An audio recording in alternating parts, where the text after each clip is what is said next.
Shabbat Shalom. And I think I started just a minute early. I hit the button a little too early, but I'm Lauren Cruz, and welcome to Living Waters, Falling Deeper in Love. Sorry, I cut you off. We're starting early on everything tonight. I'm Stephanie Pavlantos. Yeah, thanks. Thanks for joining us tonight. And we are continuing with our book, The Christ Key. Yes. And we are on chapter 5 this evening. We were talking just a little bit backstage before we got started and just, trying to go over what we're going to talk about. And we both kind of agreed this chapter was longer and a little hard. We were trying to figure out really what the topic is and, what we wanted to talk about. But I think we both agreed it's kind of going through Exodus language in the Bible, right? And how that relates to the gospel. Mm-hmm. And we even covered a little bit of that last week where we talked about recognizing creation language, and then now he brings up Exodus language. So it seems like each chapter we start learning a new language that we will see in Scripture. Right. And he has a lot of word studies in here, and he kind of gives us various words, and he shows us where they show up, and he gives us different ways we can interpret them. And I always appreciate that. And how they're used in early in the Bible, in Genesis and Exodus, and then how they kind of show up in other areas. So I always appreciate that. He also tells us, we're looking at the word gospel, and in the church we're always presented with the gospel is the good news of Jesus Christ. That's always the pat definition of gospel, but he's kind of presenting us with a little bit different way to look at it. I like it as well. And I'll just share this, something I learned, because I've been listening to Skip Moen, and I was telling her about this, that Skip in chapter 2 of the Christ Key, he explains again about Chad explained that the past was in front of them and the future was behind them, because they couldn't see the future, so therefore it must be at their backs. And it's very foreign to us because we think of a timeline, and so the future's ahead of us. And but Skip Moen also explained that, but then he explained that when Moses then when God told Moses that he would pass before him, because he couldn't see him, but he would pass before him, and that he basically he saw his back, so to speak. And that what he was given is the vision, because it's his back, he was given a vision of the future. And I thought that was very cool, because it tied in with what I had learned here in this book, and then he applied it to how it was used by God, this understanding that the past was behind them, so he saw the future was behind them, so he saw a vision of what God was doing with Israel. And it's kind of in the same way, because this chapter starts with the Abraham-Israel connection. And so again, and he also explained that, when you read Genesis, you have to understand that this book, especially the whole Torah, but the book was written to people who didn't know their past. The children of Israel were the first to hear this and to read it if they could, but they didn't know their past, because 400 years of slavery, they had no past and they had no future. So here's God having Moses write their past for them.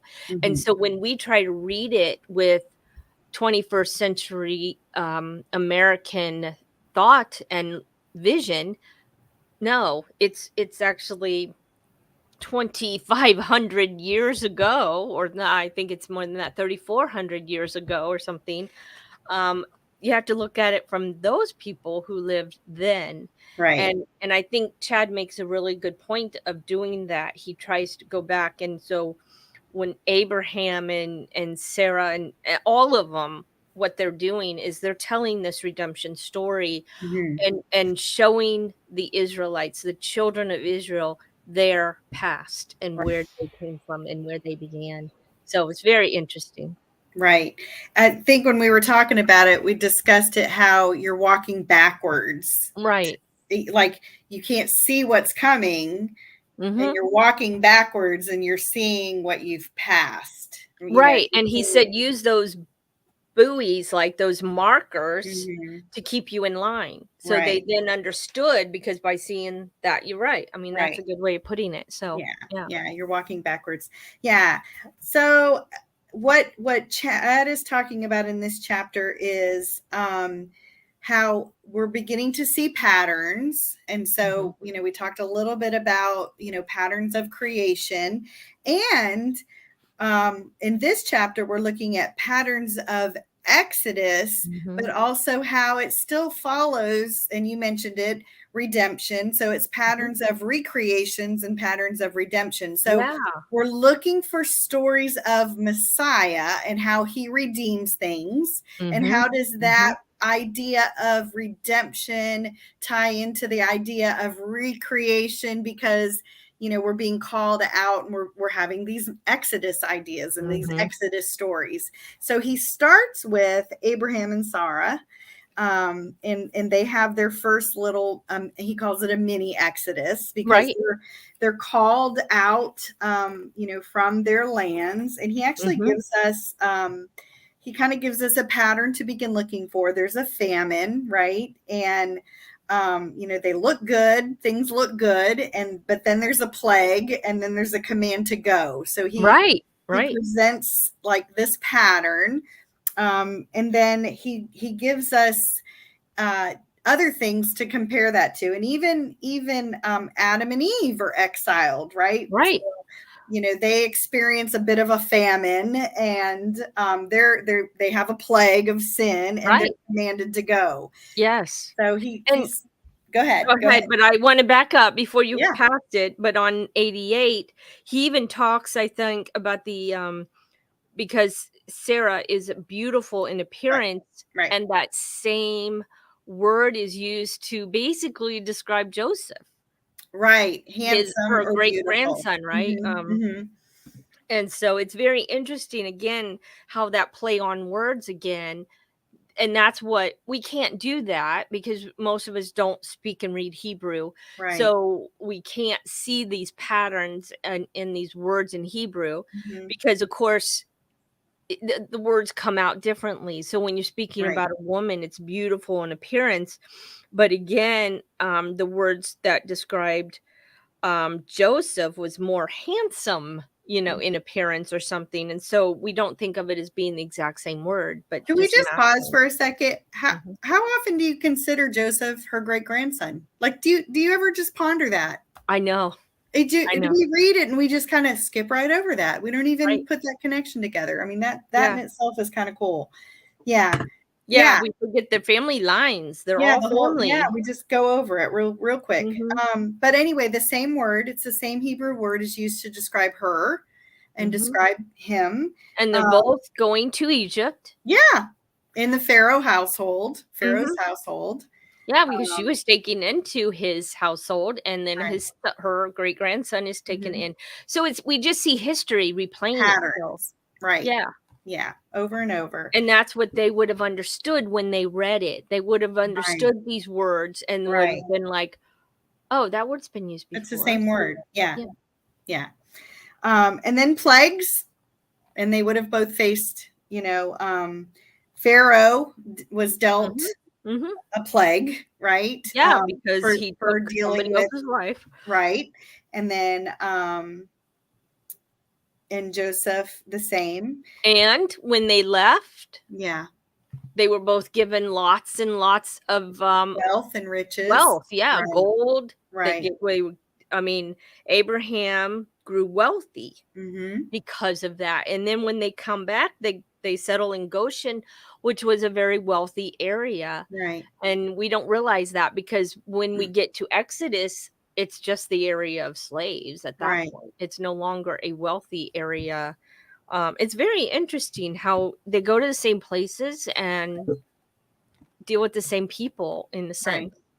He's got a sentence on page 89. It says, the actions of the father are the signs for the son. The Mhm. overall structure of Abraham's exodus becomes the archetype for Israel's exodus. Mhm. So you And just, I even heard this in one of the classes I took once.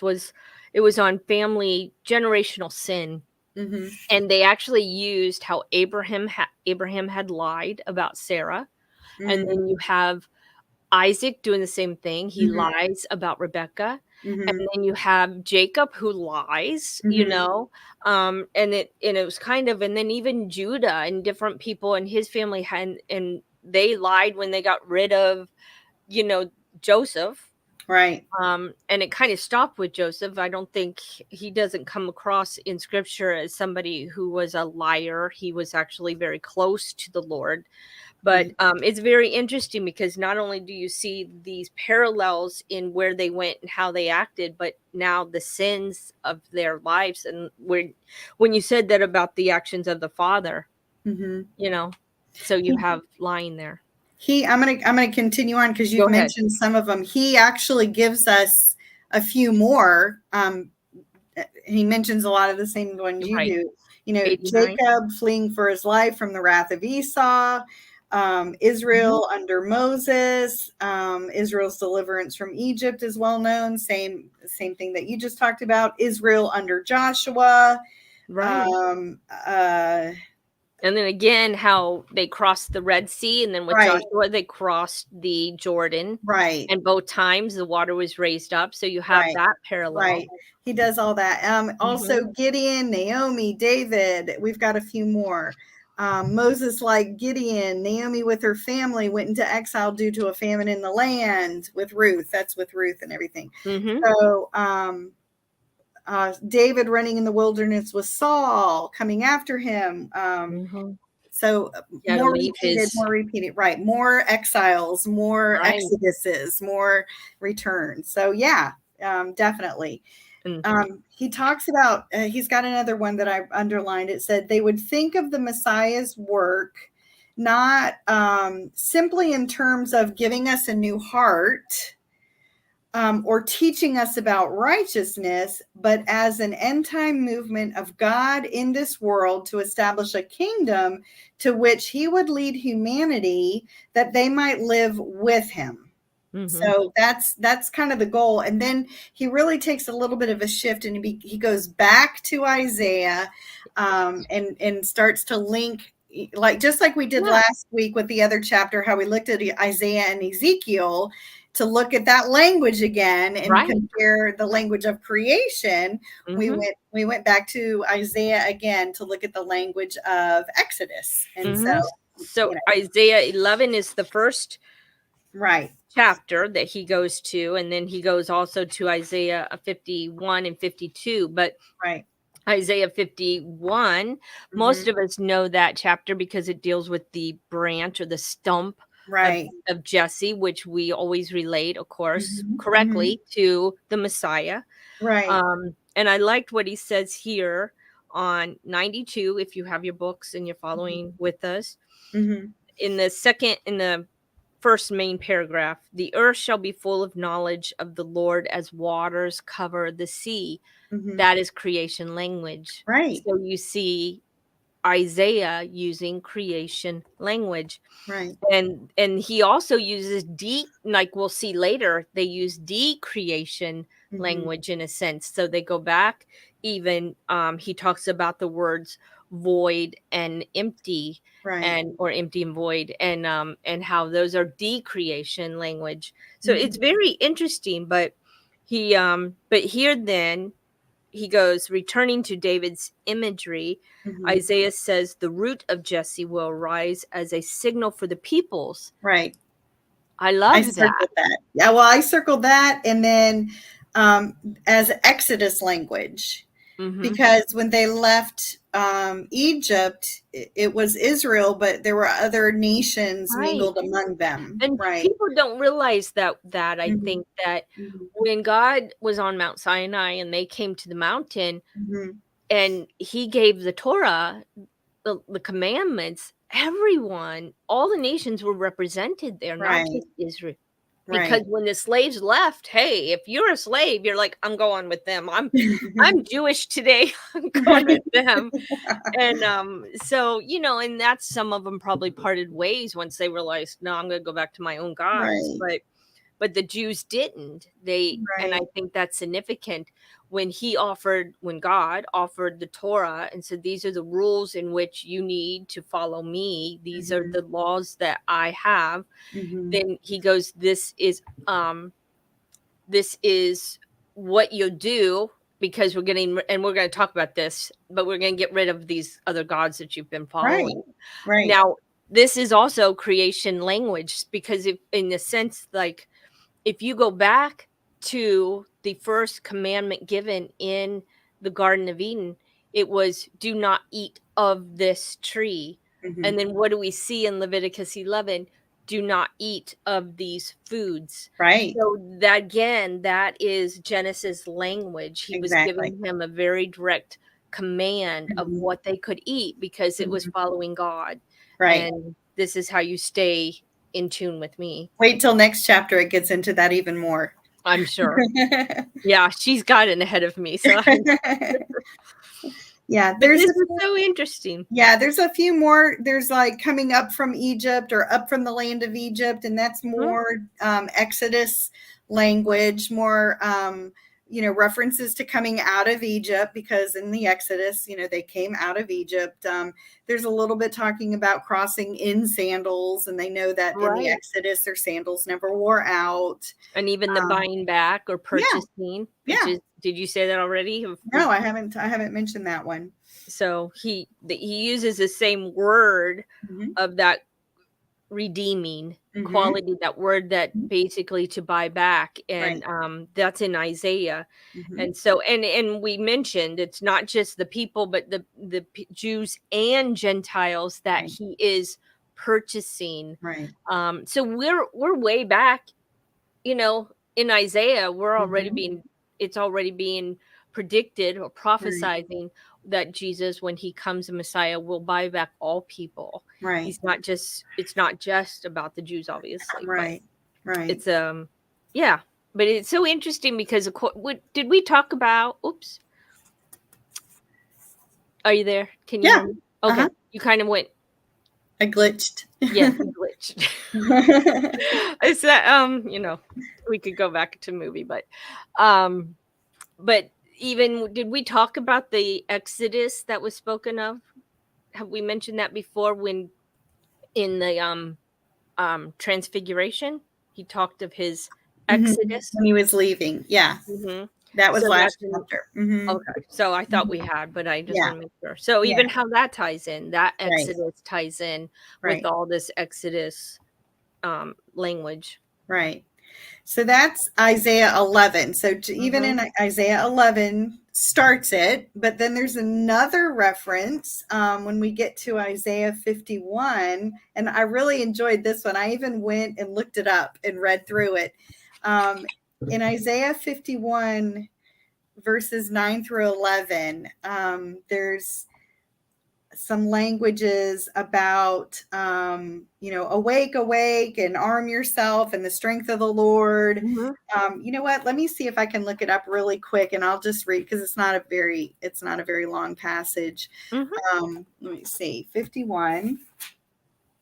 9 through 11. Before that, he talks about like Eden, like the garden of the Lord in verse 3. So again, going back to that creation language first, and then we get to the Exodus language. It says, awake, awake, put on strength, arm of the Lord. Awake in the days of the old, the generations of long ago. What was it not you who cut Rahab in pieces? And it's not Rahab, the prostitute. This is a different word. Was it not you who cut Rahab in pieces, who pierced the dragon? Was it not you who dried up the sea, the waters of the great deep, who made the depths of the sea a pathway for the redeemed to cross over? So that's the Genesis reference. And the Exodus reference. I'm sorry, the Exodus reference. So the ransomed of the Lord returned, and come with joyful shouting to Zion, and the everlasting joy will be on their heads. They obtain the gladness of joy, and the sorrow and the sighing will flee away. Yeah. So the word Rahab, what he has in here, I looked it up, and he actually talks about it.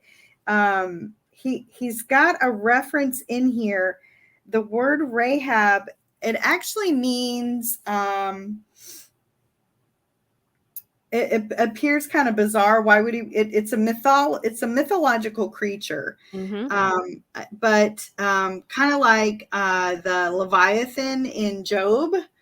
But it also refers to Egypt. Yeah, it's like the word that references Egypt. That's another word. It also means strong. I think it's got like a reference to strength and like anguish, kind of like a mental anguish and strong, like a strong feeling.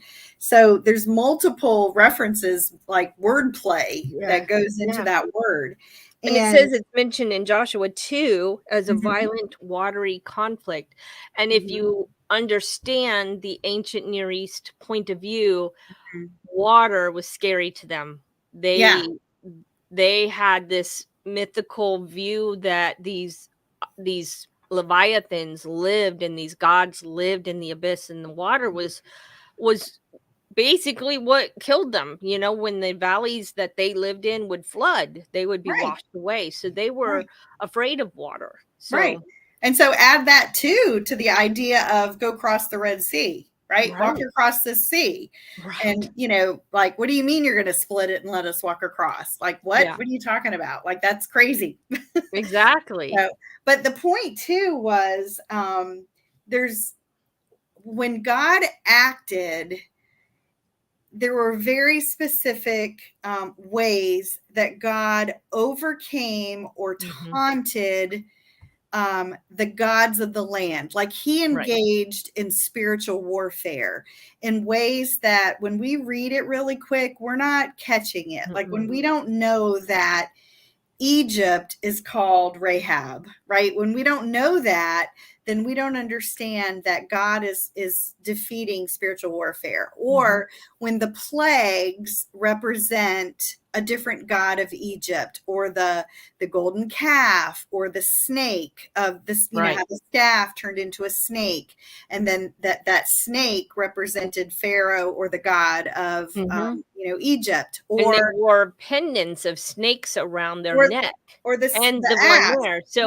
So like Moses' staff swallowing the other two, it was showing God's power over their God. Or even Daniel in the lion's den, that becomes this endearing children's story, but the lion was the god of Persia, right? The winged lion was the symbol of the god of Persia. And so for the lion's mouths to be shut and not to overcome Daniel was God defeating the little god of the land. So go ahead.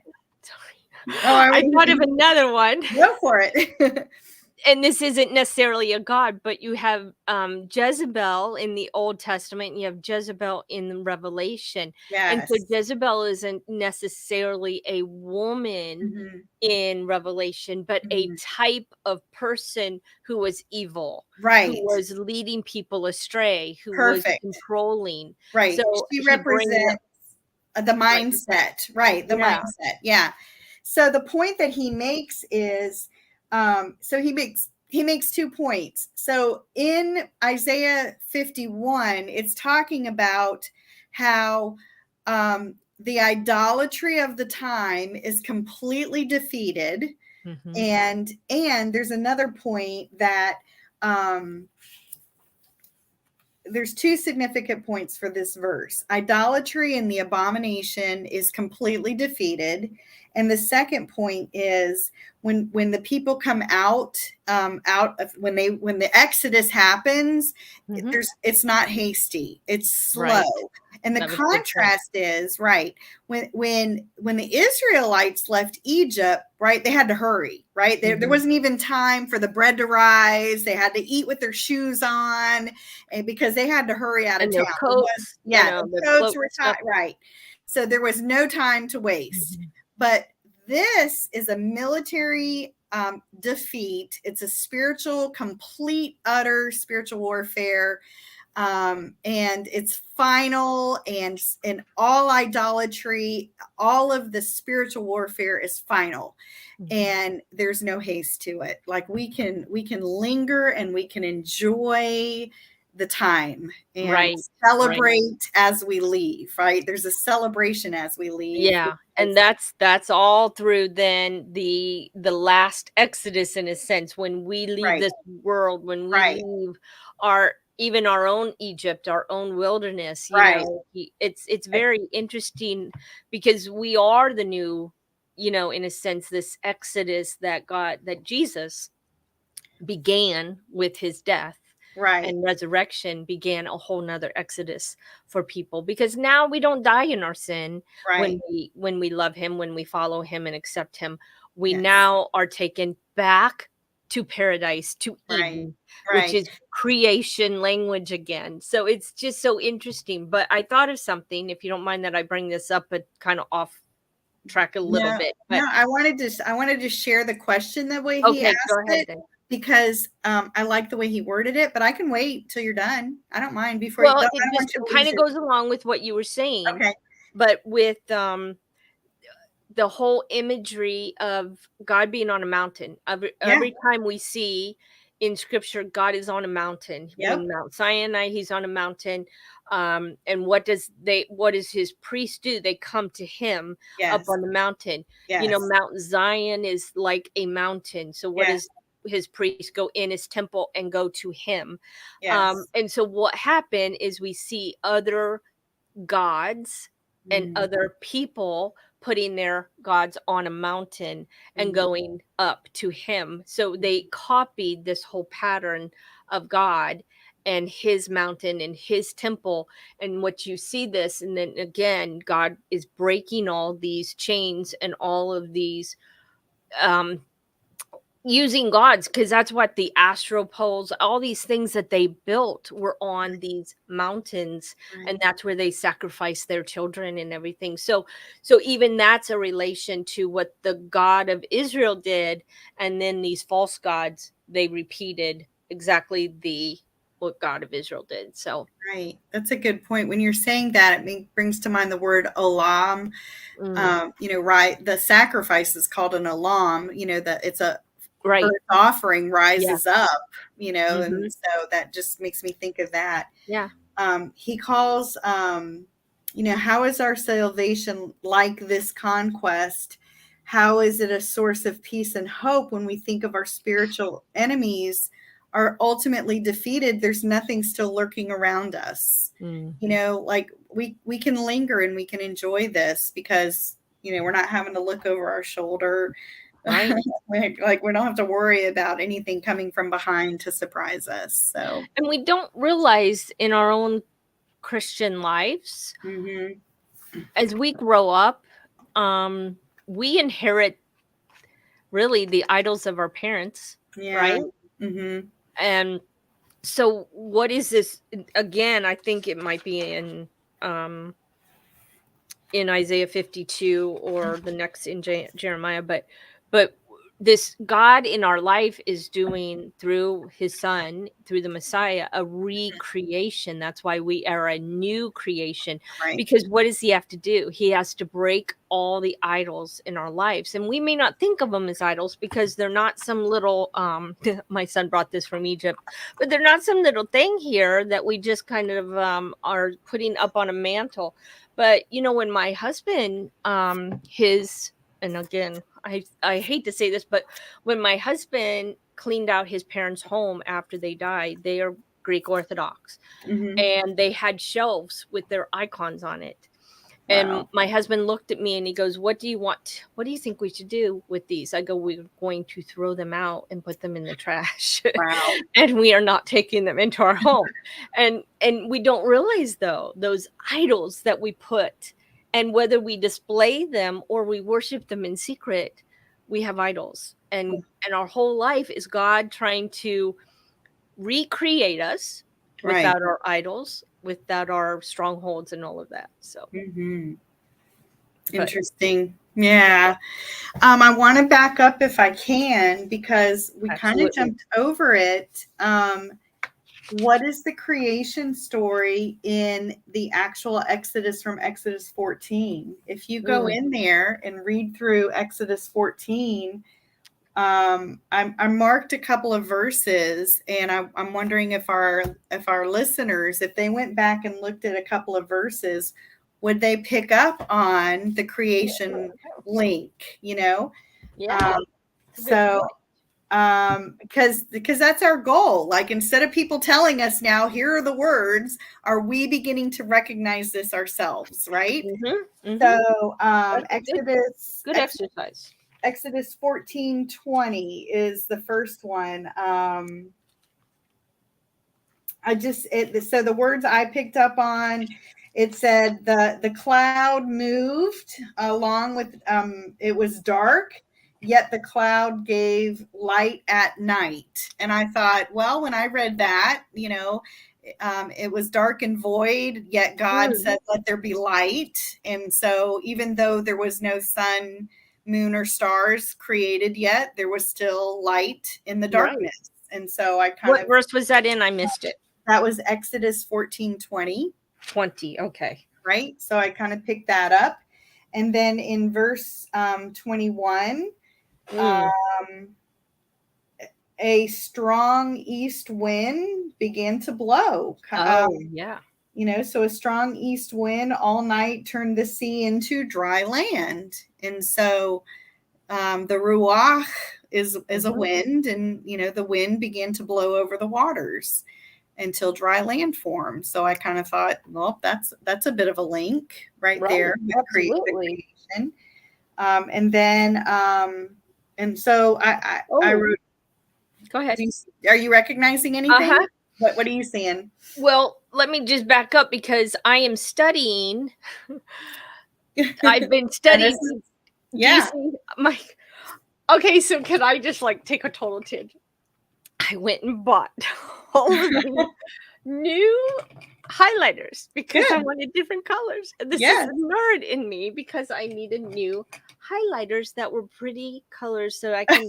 And they do not go through. They don't bleed through the other side, so they don't bleed. Okay. So I can highlight away. All right, don't laugh.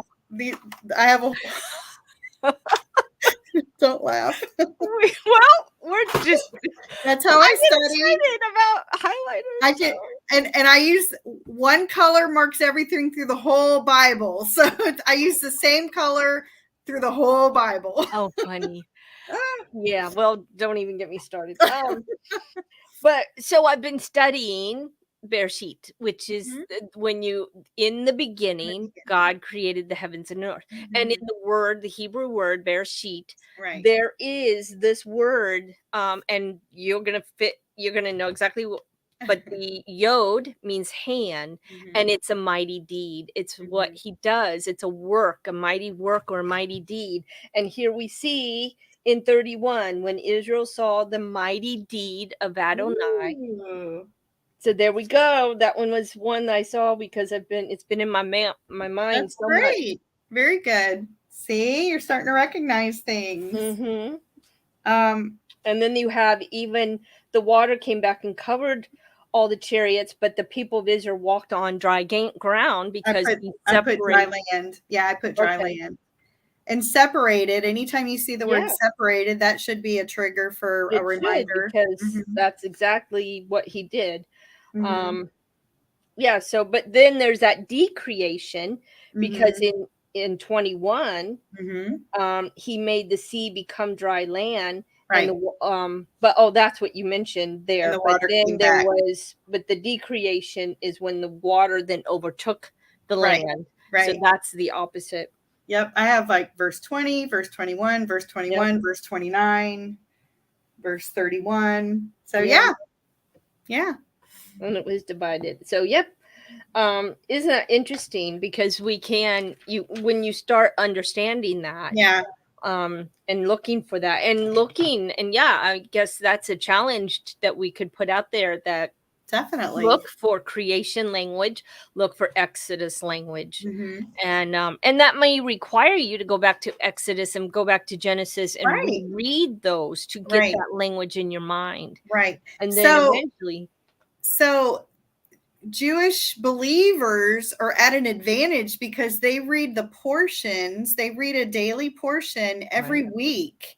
And so they reread every year. every year, so it's just, a couple of verses, a few verses, but they consistently read this over and over Mhm. and over and over and Yeah. over. So, And some of the we, portions can be a couple chapters, so yeah, yeah, it gets you through it, but it gets you right, rereading those right, portions because, like you said, they have 7 days, 6 days to mhm, read those 4 verses or 4 right. chapters. Right.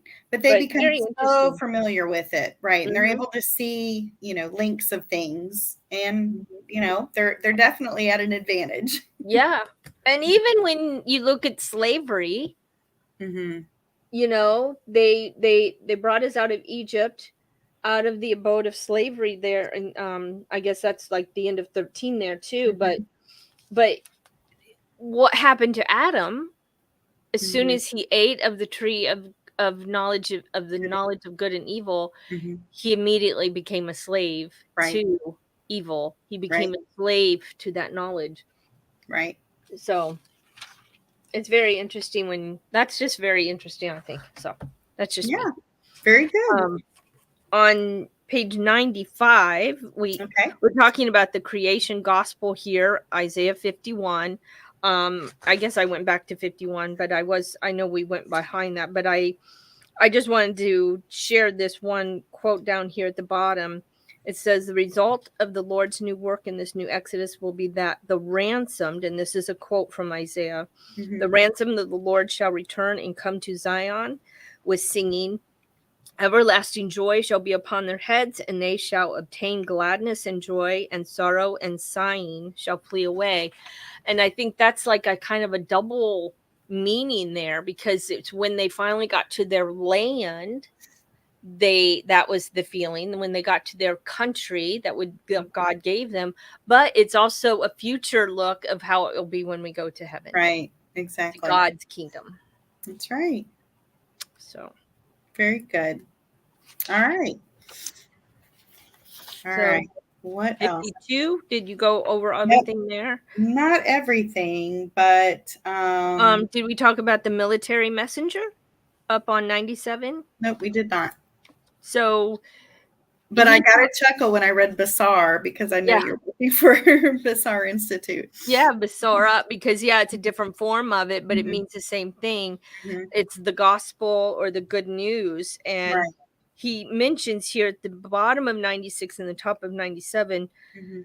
that Isaiah uses that word twice in the Mhm. verse to describe the bringer of good news. Mhm. In New Testament terms, we would say he's an evangelist. Right. That is someone who delivers the evangel or the good news. I probably said that incorrectly.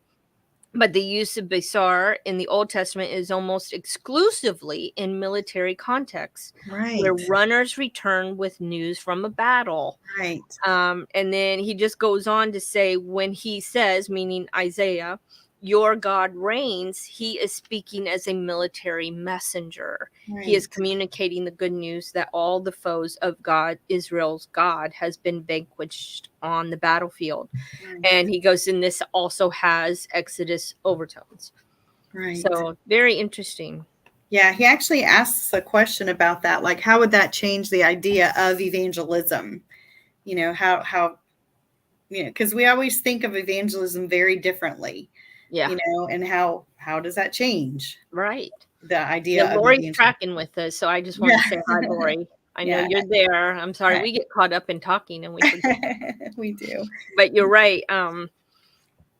Yeah. So evangelism, if we look at it from military terms, Yeah. again, we are reporting. Mhm. We are the messenger Mhm. from our God, and Mhm.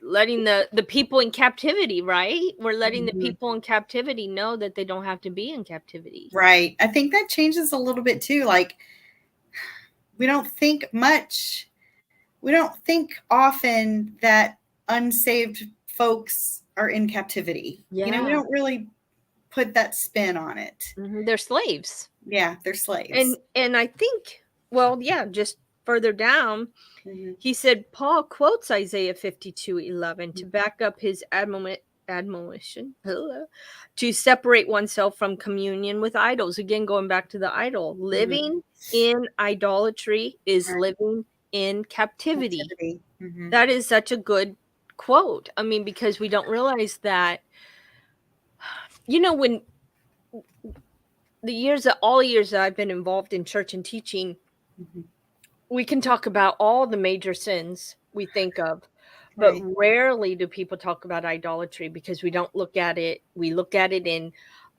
Exodus terms, or we look at it in Old Testament terms as these idols, these little gods that they made, the golden calves, but idols. I mean, I've had the Lord point out to me, even like, that's an idol. This need you have, that's an idol, because you live your life to attain that need. And that's like, ooh, okay, so thank you for hurting my heart that way. It's like, okay, that hurts. That's like, but when the Lord points out an idol in your life, and you don't know, I mean, idols can be our husbands, our spouses, our children. And I actually knew someone, well, I still know them, but I mean, sometimes have you ever had a relationship change when you start, like, kind of talking about things that they might need to change? Like, not trying to be, like, judgmental, but like, oh, this might be an issue you need to look into. And I know there was a time that I just saw how this one person was behaving, and how the things that she put so much emphasis on. She was trying to live for Jesus, and she's a believer in Jesus, and she's a Christian. She's going to go to heaven, I believe. But she was still tied to an idol. And I said, that's an idol, don't you? And she looked at me, and she didn't like it, but she admitted that the Lord had already told her it was an idol. So I was just kind of bringing up what the Lord had already brought up in her. But she wasn't willing to be free of that idol, and that was sad. That was really sad for me to watch that whole interchange and have her start crying in tears, knowing, because she was convicted by God about it, but then not wanting to let go of that idol. And I think that we all get to that point, and stuff, or we haven't yet, because we don't know. Yeah. But he does want, because he also says communion with unclean idols is the equivalent of living in the chains of death. Wow. That's serious. And we don't see that kind of language I mean, who wants to hear your pastor say that? Yeah. Right? We want to go and hear about all the good things. This is what you get. You get Isaiah says, "Depart, depart, go out from there, touch no unclean things, go out from the midst of her, purify yourselves." And you're saying that, and what's coming to my mind is not even an idol, but even priorities. Like, how do I spend my time? Like, in the evening, I'm like plopping in front of a TV, and I have spent no time in the Word, right? And I know I'm tired or something in the evening, but or scrolling on the phone, like just mindless scrolling on the phone, instead of, like, I should take that hour and go read a chapter, or even reading a book or something, instead of just mindless activities, and have a little more self-discipline. And I know I'm tired and I don't want to, and I understand. my ADHD is off the charts and I can't focus, and I know, but am I allowing myself to use as an excuse, or and it's not. I don't know. I know. I even think of weird things. Okay, so this is how my mind works. But we talk about comfort food. What is comfort food? I mean, and not that it's bad. But whenever we put something, even food, as an idol in our life to Mhm. comfort us, to Yeah. self-medicate Right. instead of the Instead of peace. pouring out our hearts to the Lord. Yeah. Yeah. And and it's alcoholism, drug Yeah. use, porn are Yeah. all ways to escape Right. some of the stresses and the hard things of Right. life. Right. But God is saying, come to me, escape through me and Right. to me, and Right. I will help you through it instead of around it and ignoring it, because Hey, that now, is what we Lori. would rather do. All right, Lori, you may have crossed the line there now. Oh, Come on. Hey, no, Lori, now. get me trumpet. Yeah. Oh, and she did say that, like when you were talking about that, they have a cycle at Yeah. their church with readings, and that's good Yeah, because exactly. you keep getting that. And I think, Right. and even people, I have to say, I'm terrible at reading the Bible through in a Mhm. year, Me, but I'm terrible. yeah, Right. but Chad does it, and if you Yes. look and follow him, then Mhm. he always tells you if you're reading through the Bible with Right. me. Right. So, and then he has a daily reel that he Mhm. will explain something you read. It's Right. very interesting, and it's a very good way Right. of reading through the Bible with somebody Right. who's going to now unpack it for you. Right.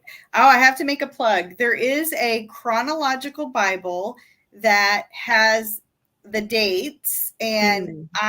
I like that one because if I do miss a day, I can just go to the next date, and it's like a devotional Bible Yeah. with the dates, and so I like that one because Mhm. it just gives me a date of reading. Mhm. That's my favorite. Yeah. Very interesting though to do that. And I mean, and getting back to this, what we're actually reading, but um, it we don't often see that Jesus, Paul, and other people in the New Testament were actually quoting the Old Testament. We may Right. not have a little letter that takes us back, but Right. they were still quoting Right. the Old He Testament.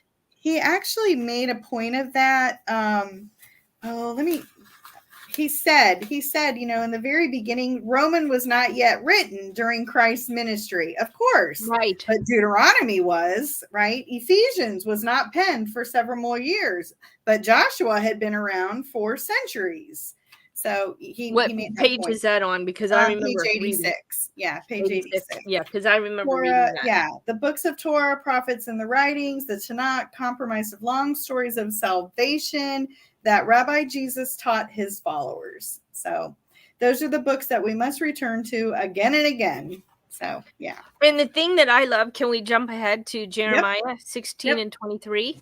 That was Yes. another chapter. So there, if you're following along, 99, Yes. he said, he's talking about, again, he's talking about an exile coming. You've been evil, boom, you deserve this exile, blah, blah, blah. And he goes, but then he follows again creation language, and Mhm. that he at the top of 99, therefore behold, the days are coming, declares the Lord, when it shall no longer be said, as the Lord lives, who brought up the people of Israel out of the land of Egypt, Right. but the Lord lives, who brought up the people of Israel out of the north country, which was Babylon, Right. and out of all the countries where they had been driven. So Babylon was another exile, Right. and they were going to be rescued. And the verse that everybody likes to quote, Isaiah 29:11, for I know the plans of you for that Right. I What know I the have for plans I you. have for Right. you. That is all the promises to these people. And it's not, and I had somebody tell me, well, it doesn't mean I can't use it. And I'm like, yes, you can. But do you know that it's promising them that he will deliver them Right. again? Recreation, he's going to deliver them, he's going to give them a new place to Mhm. live again, or take them back to their home and Mhm. recreate the blessings, recreate all these things he had, and he'll Right. be their God once more. Because what is he doing? He's putting them in you want to serve God's fine, I'll put you in a land where there's nothing but false gods. Right. You can Right. serve them till your heart's content. Plagues. Mm. You get look at the cycle. Look at the cycle. They're going Yes. to deal with plagues, basically. But here's the one I really loved. And he goes, behold, and listen to this. And where did you hear this? Behold, I am sending for many fishers, declares the Lord, and they Right. shall catch them. Right. He is saying that I'm going to send fishers of men to you, Yeah. and they're going to take you out of those foreign countries, and Right. they're going to bring you back. Right. And who does he make fishers of men? Right. Peter. Right. Peter's a fisherman. He says, I'm going to make you fishers of men, because what are they rescuing people from? The kingdom of Satan. I'm going to rescue you from the kingdom of Satan and bring you to the kingdom of God. I mean, it's just so cool. Well, I'm going to say that this is the prophecy that Jesus echoes when he calls his soon-to-be apostles away from their from their nets. Yep. He will shalach or apostello them to be fishers of men. Right. So yeah, and that's and where the apostles now. Mm-hmm.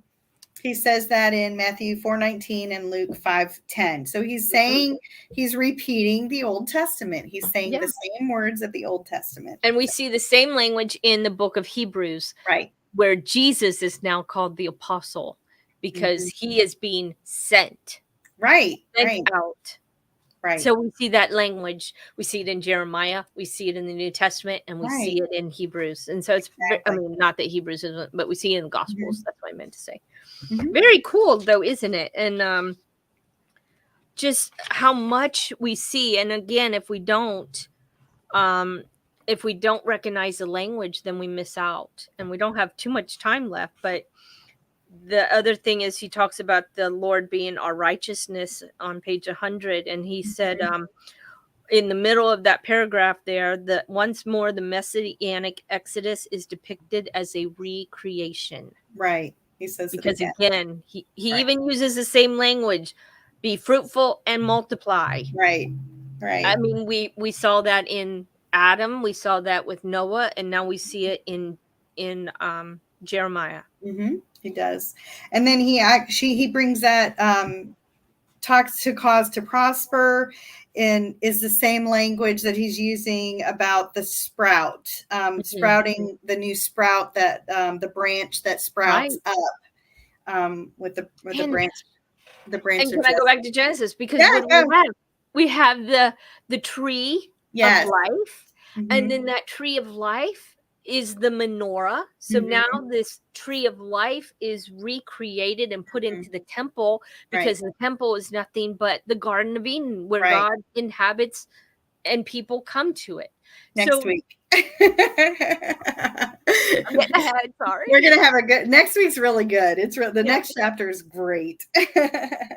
So it's so interesting. And so so now here he has language of the son of David.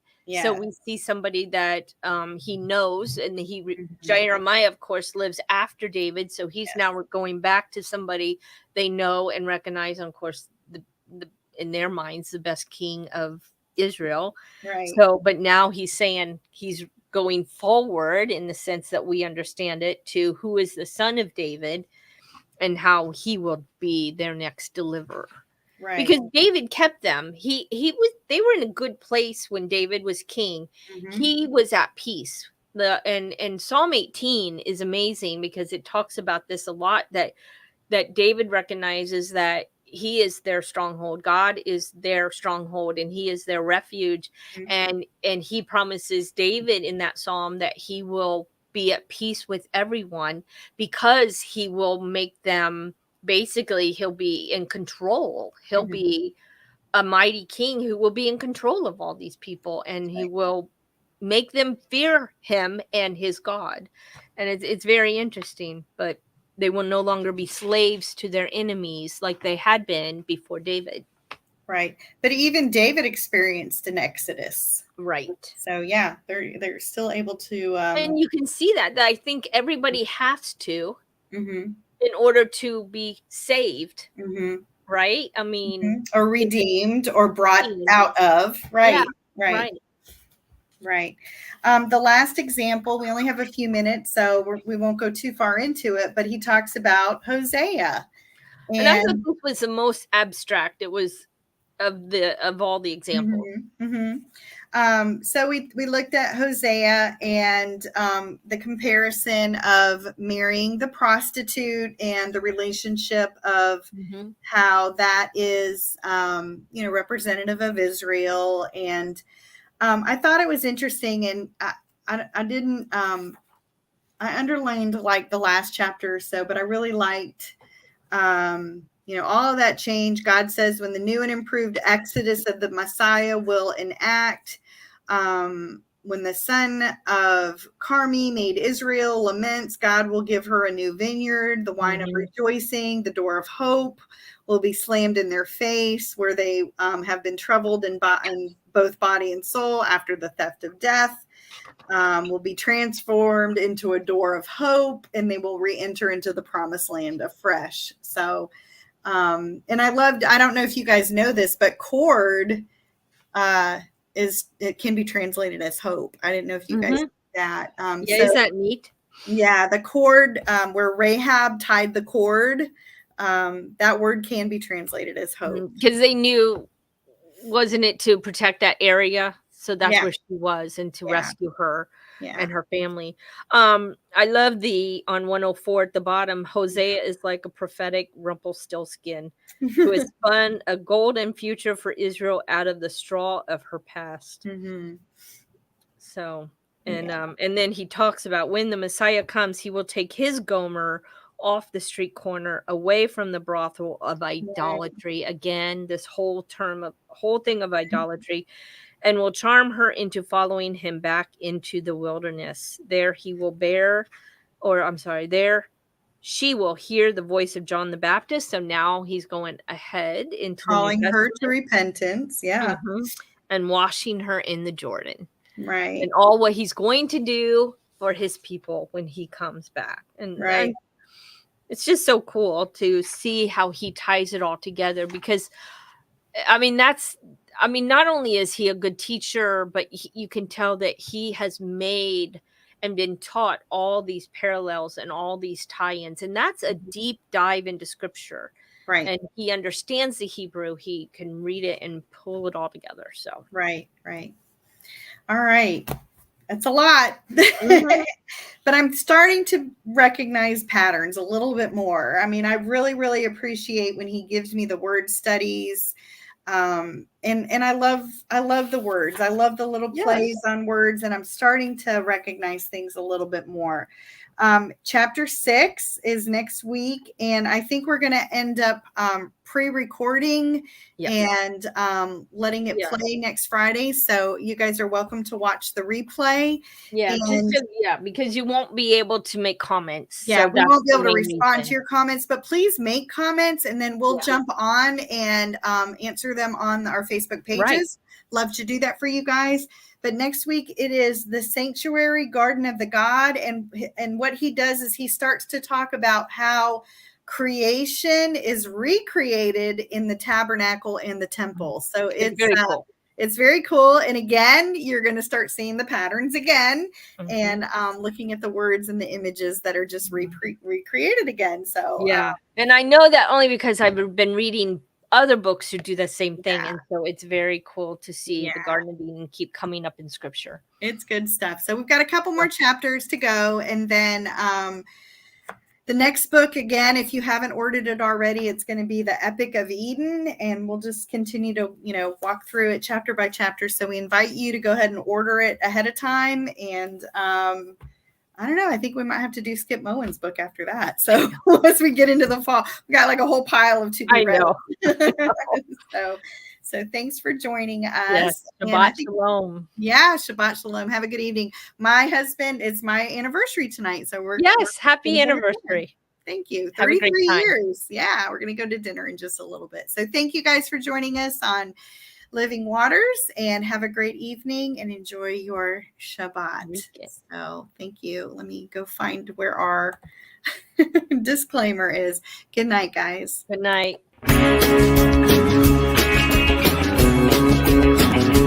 We are richly blessed to bring you what we believe is the fullest, most diverse, yet up-to-date progressive teachings, discussion, and prayer programming you can find anywhere on this planet. be sure to take the tour of the MessianicLambRadio.com website. I'm Susan Hoogie, thanking you for joining us on the Messianic Lamb Video Network.